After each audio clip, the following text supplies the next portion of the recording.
चाहिँ किन तीनटा पोइन्ट भन्नुहुन्छ भने यो चाहिँ टु वे स्विच अर्थात् टु वे स्विच स्विचलाई चाहिँ जहिले पनि लाइन तारमा जोड्नुपर्छ। भर्खर इलेक्ट्रिसियन सिक्ने इच्छा हुन्छ कोहीको हैन। एकदम मैले पनि यस्तै भिडियो हेरेर चाहिँ सिकेको, पछि मैले ट्रेनिङ लिएको हैन। यो हाई गाइज, म चाहिँ दिव्या कम्पनीको 6 ग्याङ स्विच प्रयोग गर्छु हैन वायरिङ गर्ने बेला। म एउटा इलेक्ट्रिसियन हो। यो चाहिँ मैले मेन लाइनको सप्लाई दिन्छु यहाँ। यो चाहिँ हाफ फेजको लागि हैन, माथिल्लो पोइन्ट। अब मैले यो स्विचबाट चाहिँ यो 3 पिन टप अर्थात् 5 पिन भन्ने गर्छ हैन, तर यसलाई 3टा पोइन्ट भएकोले 3 पिन सकेट यसलाई चाहिँ म कनेक्सन गर्न जाँदैछु। यो तार छ मैले हैन, यस्तो गरेर डब्राएपछि अलि मोटो हुन्छ। मैले यो 1.5 mm को तार युज गरेको छु हैन, बुझ्नु पनि तपाईहरुले। अब यहाँ पनि दिएको हुन्छ कि यो लाइन भनेको फेज तार भएको, न्युट्रल भएको यहाँ लेखेको हैन। अब स्विचलाई चाहिँ जहिले पनि लाइन तारमा जोड्नुपर्छ। भर्खर इलेक्ट्रिसियन सिक्ने इच्छा हुन्छ कोहीको हैन। एकदम मैले पनि यस्तै भिडियो हेरेर चाहिँ सिकेको, पछि मैले ट्रेनिङ लिएको हैन। यो मैले यो ब्ल्याक तार अर्थात् कालो तार प्रयोग गरिरहेको छु हैन मैले, तर यो चाहिँ केही फरक परेन यहाँ भित्रको लागि। तर सकेसम्म रातो तार, फेज लाइनमा रातो तार प्रयोग गर्दा राम्रो हुन्छ हैन, सिक्ने मान्छेहरूले। यो चाहिँ मैले स्विचको माथिल्लो पोइन्टमा दिइहालेँ हैन। माथिल्लो पोइन्टमा मैले कनेक्सन गर्यो।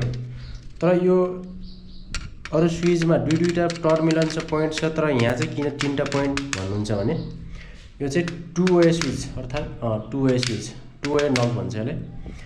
योबाट चाहिँ एउटा स्विचबाट, जस्तै यो स्विचबाट 2 ठाउँबाट बाल्नको लागि, 2 ठाउँबाट एउटा बल्ब बाल्नको लागि यो स्विच प्रयोग हुन्छ है त।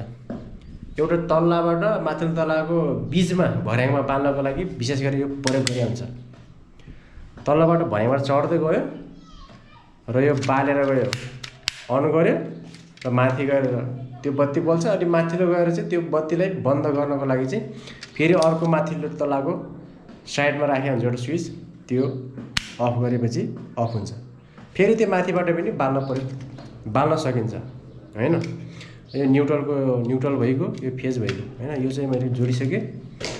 अब मैले पावर सकेटको यस्तै गर्छु अहिले हैन। पावर सकेटको लागि पनि मैले फेज तार, लाइन तार मैले यो कनेक्सन गर्छु अनि बाँकी मैले त्यहाँ प्रयोग गर्छु हैन।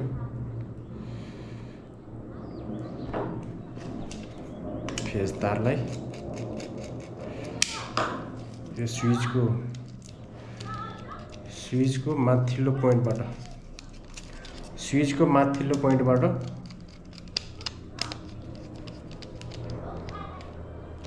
पावर सकेटको यो 5 पिनमा मैले कनेक्सन गर्छु। यो भयो, बुझ्नुभयो नि। भर्खर वायरिङ गर्न सिक्नु भएको छ भने र एकदमै इच्छा छ भने, कोही हुन्छ नि त घरमा सानसानो बिग्रेको, अरू जस्तै राइस कुकरको लागि छुट्टै पावर सकेट राख्नको लागि कनेक्सन गर्न जान्नुहुन्न, पसलबाट सामान लगेर आफूले फिट गर्न पनि सक्नुहुन्छ हैन। अब यो यहाँ आउँछ, मेन लाइन आउँछ, यहाँ फेज तार आउँछ यहाँ हैन, बुझ्नुभयो नि। यहाँ फेज तार आउँछ। अब यहाँबाट कनेक्सन गर्नु पर्यो, यहाँ हाफ फेजको लागि यहाँबाट यहाँ कनेक्सन गर्नु पर्यो, बुझ्नुभयो। अब अर्को यो चाहिँ न्युट्रल, 2टा तार आएको हुन्छ, एउटा फेज एउटा न्युट्रल तार आएको हुन्छ। न्युट्रल तार चाहिँ यहाँ हाल्नु होला, फेज तार चाहिँ यहाँ हाल्नु होला, बुझ्नुभयो नि। अब अर्थिङ तार, यो अर्थिङ तार तान्नु भएको छ भने, वायरिङमा हाल्नु भएको छ भने अर्थिङ तार यहाँ जोड्नु होला, बुझ्नुभयो नि। ल तपाईहरुलाई 6 ग्याङ स्विच अब यो फिट गरेपछि, भित्र मिलाइसकेपछि अब यो मैले कनेक्सन गर्छु हैन। यो नीलो तार हैन, यो चाहिँ मैले फेज तारको लागि प्रयोग गरेको छु हैन। यो चाहिँ नीलो तार फेज तारको लागि प्रयोग गरेको छु हैन। यो चाहिँ न्युट्रल कालो तार, न्युट्रल न्युट्रलै भएको, बुझ्नुभयो नि? यो चाहिँ न्युट्रल हैन। अब यो चाहिँ सोलरहरू भएको, यो चाहिँ सोलरको भएको हैन। यो सोलर तार हो। मैले अर्थिङको तारलाई 0.75 को तारलाई सोलरको वायरिङमा हालेको छु हैन। अब यो मैले जस्तै अब फरक किन्न हालेँ होला भन्नुहुन्छ भने आफूले चिन्नको लागि तार छ भने केही फरक पर्दैन। आफूले वायरिङ गर्न माथिबाट तार हाल्नको लागि घुसाउनको लागि सजिलो हुन्छ। यो चाहिँ लाइटको लागि हालेको छु मैले, यो पनि लाइटकै लागि हो। यो चाहिँ पहेँलो, यो चाहिँ मैले फ्यानको लागि हालेको छु। माथि फ्यानको तार चिन्नको लागि या डिमो स्विच जोड्नको लागि सजिलो होस् भनेर मैले पहेँलोलाई चाहिँ फ्यानको तारमा कनेक्सन गरेको छु हैन, फ्यान जोड्ने पोइन्टमा हैन। अब यो भइगयो सोलरको, यो सोलरको भइगयो हैन, सोलरको भइगयो। अब यहाँ सिधै म यो डिमर हाल्न पनि सकिन्छ हैन। यो डिमर अहिले यहाँ फ्यान छैन, यो तलमा प्रयोग गर्छु अहिले म डिमर चाहिँ पछि पनि जोड्छु। अहिले म फेज तार अर्थात् मेन लाइन हैन, इनपुट लाइन मैले यो फेजलाई अघि मैले यहाँदेखि यो भागमा तल्लो पोइन्टमा स्विचको तल्लो पोइन्टमा मैले लाइन कनेक्सन गरिसकेको छु र यो हो फेज तार। फेज तारलाई मैले तल्लो पोइन्टमा जुन पोइन्टमा दिए पनि हुन्छ हैन, तल्लो पोइन्टमा सबै यहाँ हालेपछि कनेक्सन सबैतिर हुन्छ, किनकि मैले यो सब वायर हालिसकेको छु। अब न्युट्रल तार हाल्छु म पहिला। अब न्युट्रल तार यहाँ हाल्छु म, बुझ्नुभयो नि? न्युट्रल तार हाल्छु म।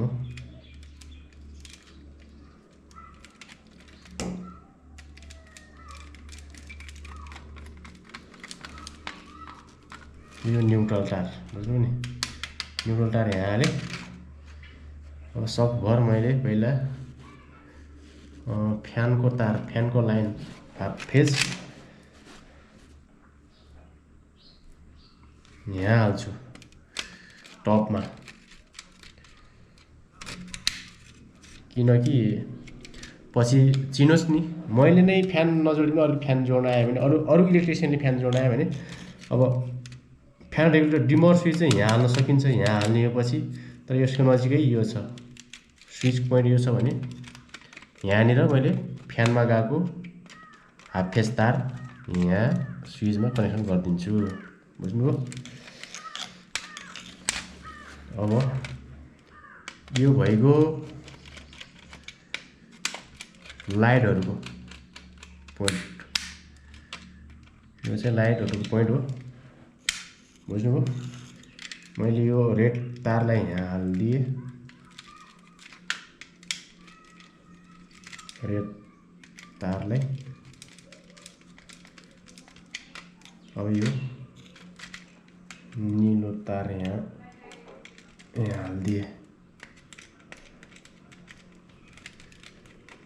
हैन। यो चाहिँ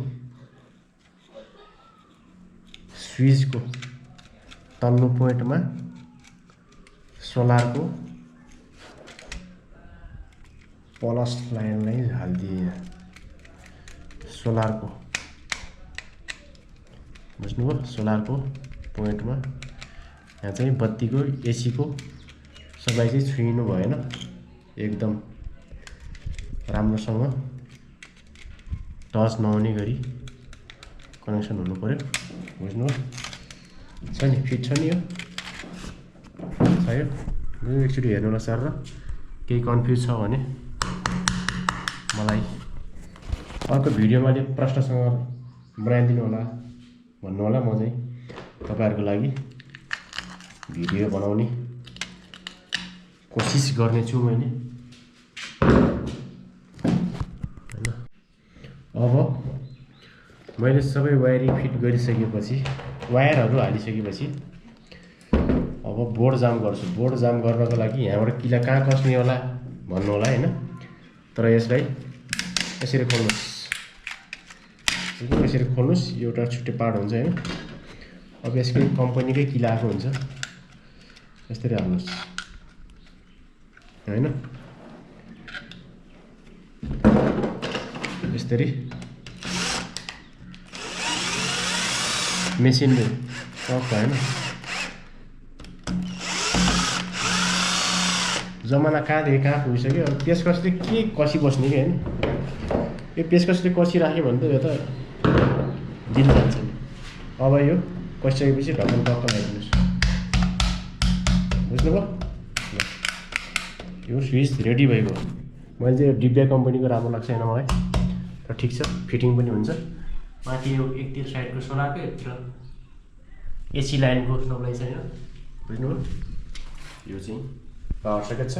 ल लगभग फ्यानको ल अर्को यस्तै भिडियो हेर्नको लागि च्यानललाई सब्स्क्राइब गर्नु होला, लाइक गर्नु होला, कमेन्ट गर्नु होला। कस्तो भिडियो बनाउँदा तपाईहरुलाई पर्फेक्ट सिक्न सजिलो हुन्छ कमेन्ट गर्नु होला।